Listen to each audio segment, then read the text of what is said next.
Welcome you all to this dedicated educational channel for ENT and head and neck surgery. I am Dr. Gaurav Datta, consultant ENT and head and neck surgeon. पिछले video में हमने impacted सेरुमेन यानी कि कान के मैल की सफाई के बारे में सब कुछ देखा। लेकिन क्या हो कि अगर आपने सेरुमेनोलाइटिक ड्रॉप्स डालने के बावजूद भी कान का मैल साफ़ नहीं हुआ। इसके लिए आज का पार्ट 2 वीडियो है जिसमें हम देखेंगे पेनलेस और ब्लडलेस तरीका कान के हार्ड इम्पैक्टेड वैक्स को निकालने का। ये वीडियो खासकर ईएनटी सर्जन्स के लिए है। ईयर वैक्स क्लीन करना ईएनटी सर्जरी में एक बेसिक प्रोसीजर माना जाता है जो हर एक ईएनटी सर्जन को अच्छे से आना चाहिए। इसीलिए आज हम इसके बारे में डिटेल में डिस्कशन करेंगे। आपने कई बार ऐसे वीडियोस देखे होंगे जहाँ पे road side ear wax cleaners होते हैं जो लोग बिना किसी इंस्ट्रूमेंटेशन या बिना कोई डायरेक्ट विजुअलाइजेशन कान के अंदर एक प्रोब डाल के मैल क्लीन करते। हमारे इस पेशेंट ने भी ऐसे ही किसी रोड साइड एयरवैक्स क्लीनर से अपना कान साफ करवाया जिसके बाद उनके कान से काफ़ी खून बह रहा था। एंडोस्कोपी करके ये देखने को मिला कि कान के अंदर की सारी चमड़ी उखड़ चुकी थी। आजकल लोग कैंडल वैक्स को यूज़ करके भी कान के मैल को साफ़ करने की कोशिश करते हैं। इसको लोग एक आधुनिक तकनीक मानते हैं पर असलियत में ये काफ़ी हानिकारक मेथड है क्योंकि जो कैंडल का वैक्स है वही हमारे कान के अंदर डिपॉजिट हो जाता है।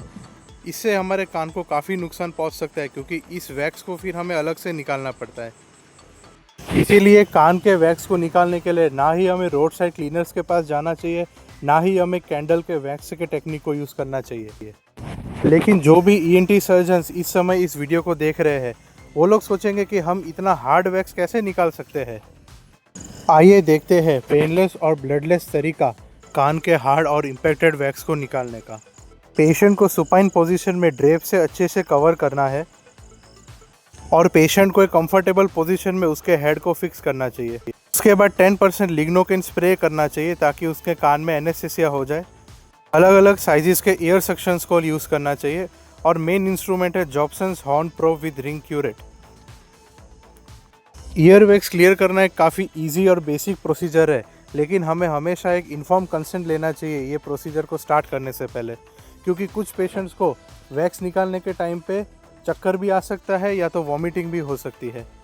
हम अलग अलग साइज़ के एंडोस्कोप्स का इस्तेमाल कर सकते हैं या फिर माइक्रोस्कोपी का भी इस्तेमाल किया जा सकता है। मैं अपनी प्रैक्टिस में 0 डिग्री 4 मिलीमीटर इंटरनल डायमीटर का एक रिजिड एंडोस्कोप यूज़ करता हूँ क्योंकि इससे हमें डायरेक्ट विजन देखने को मिलता है वैक्स का और इससे पेशेंट को कान में डिस्कम्फर्ट भी नहीं महसूस होती।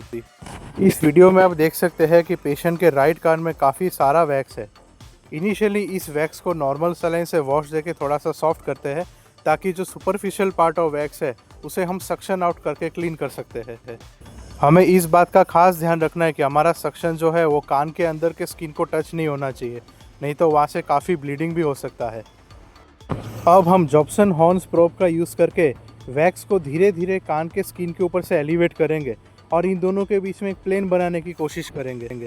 इसी प्लेन को फॉलो करते हुए हमें टिम्पैनिक मेम्ब्रेन तक जो भी वैक्स है उसे कान के स्किन के ऊपर से एलिवेट करना है और उसे धीरे धीरे स्क्रैप ऑफ करना है।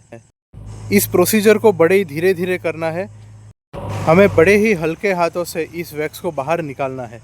अब हम धीरे धीरे वैक्स को टिम्पैनिक मेम्ब्रेन के ऊपर से एलिवेट करेंगे। जैसे कि आप देख सकते हैं ये वैक्स 360 डिग्री टिम्पैनिक मेम्ब्रेन पे चिपका हुआ है, पर ये स्टेप में हमें बिल्कुल भी जल्दबाजी नहीं करनी है।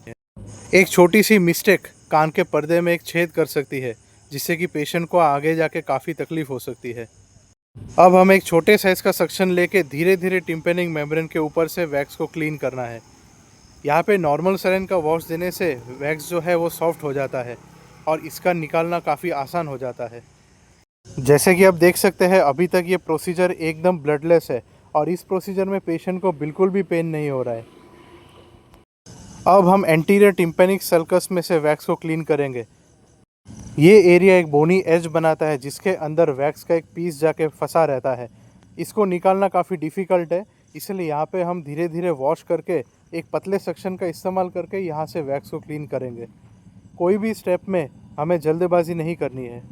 ये देखिए वैक्स का लास्ट पार्ट भी बाहर आ चुका है और इसी के साथ पूरे का पूरा ईयर कैनल क्लीन हो चुका है विदाउट एनी ब्लीडिंग। हमेशा ईयर वैक्स को पेशेंट्स उनके रिलेटिव्स को दिखाना ज़रूरी है फॉर मेडिको लीगल पर्पसेस। इस केस में पेशेंट को बिल्कुल भी पेन नहीं हुआ, लेकिन कई बार पेशेंट को थोड़ा पेन हो सकता है। अगर पेशेंट को पेन हो तो आपको एक सिंपल एनाल्जेसिक प्रिस्क्राइब करना है और साथ में एक सॉलिवेक्स एयर ड्रॉप्स भी दे सकते हैं।